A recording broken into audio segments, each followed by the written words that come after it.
आज 13/5/2025 13 मई 2025 मीठे बाबा के मधुर मुरली का मुख्य सार है। मीठे बच्चे, अनेक देहधारियों से प्रीत निकाल, एक विदेही शिव बाबा को याद करो तो तुम्हारे सब अंग शीतल हो जाएंगे।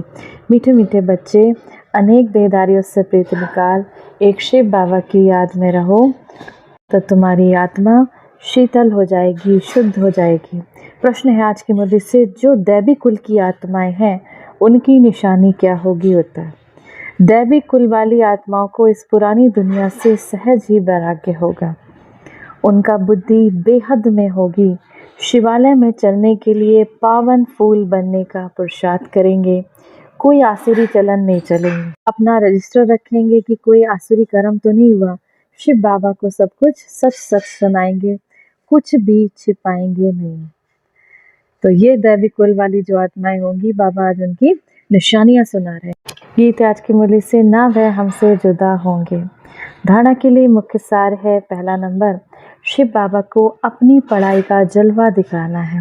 भारत को स्वर्ग बनाने के इस धंधे में लग जाना है। बाबा को अपनी पढ़ाई, बाबा ने जो हमें पढ़ाया, बाबा ने जो हमें संदेश दिया, उसे अपने जीवन में धारण करना है। साथ ही साथ इस विश्व को स्वर्ग बनाने की, इस भारत को स्वर्ग बनाने की सेवा में लग जाना है। पहले अपनी उन्नति का ख्याल करना है, चीरखंड होकर रहना है, किसी से लड़ना उलझना नहीं है। दूसरा, कोई भूल हो तो शिव बाबा से क्षमा लेकर स्वयं ही स्वयं को सुधारना है।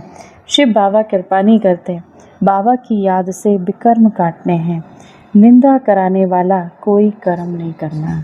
शिव बाबा की याद से हमारे विकर्म कटते हैं, तो बाबा से निंदा कराने वाला, कि बाबा की निंदा न हो, ऐसा कोई कार्य नहीं करना। वरदान है, नॉलेजफुल की विशेषता द्वारा संस्कारों के टक्कर से बचने वाले कमल पुष्प समान न्यारे व साक्षी भव।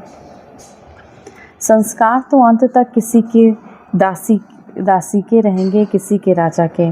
संस्कार बदल जाए ये इंतज़ार नहीं करो, लेकिन मेरे ऊपर किसी का प्रभाव ना हो, क्योंकि एक तो हर एक के संस्कार भिन्न हैं, दूसरा माया का भी रूप बनकर आते हैं। इसीलिए कोई भी बात का फैसला माया की लकीर के अंदर रहकर करो। भिन्न भिन्न संस्कार होते हुए भी टक्कर ना हो, इसके लिए नॉलेजफुल बन कमल पुष्प समान न्यारे व साक्षी रहो।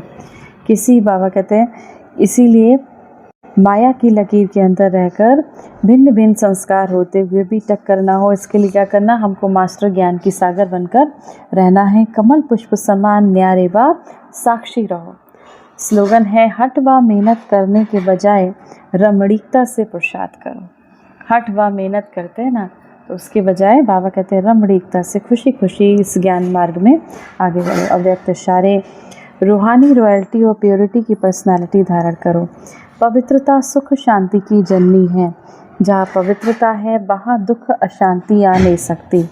तो चेक करो, सदा सुख की शैया पर आराम से अर्थात शांत स्वरूप में विराजमान रहते हैं। अंदर क्यों, क्या, कैसे की उलझन होती है, या फिर इस उलझन से परे सुख स्वरूप स्थिति रहती है। पवित्रता ही हमारी सुख शांति की जननी है, और जहाँ पर पवित्रता है वहाँ दुख और शांति आ ही नहीं सकती। आपको चेक करना है हम कितने सुख स्वरूप स्थिति में रहते हैं। आज के मेले से सम्मान का अभ्यास करेंगे। मैं मास्टर सर्वशक्तिमान सुख स्वरूप आत्मा हूँ, या फिर मैं मास्टर सुख की सागर आत्मा हूँ। 1 मिनट के लिए सुख के आनंद के सागर परमपिता परमात्मा शिव बाबा की याद में अपने मन बुद्धि को स्थिर करके बैठेंगे। आइए, मास्टर प्रेम की सागर बन इस संसार को प्रेम का सकाश दे। परम धाम से, परमात्मा शिव से प्रेम का दिव्य प्रकाश मुझ आत्मा में समाता जा रहा है। मैं आत्मा मास्टर प्रेम की सागर बन गई, प्रेम स्वरूप बन गई। मेरे रोम रोम में प्रेम का प्रकाश बह रहा है। अब ये प्रेम का प्रकाश, ये ईश्वरीय प्रेम की किरणें मुझ आत्मा से निकलकर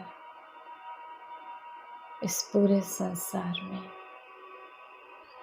फैलती जा रही हैं।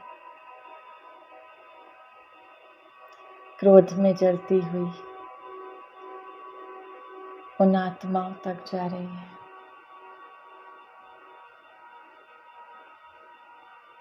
वो आत्माएं प्रेम से भरपूर हो गई।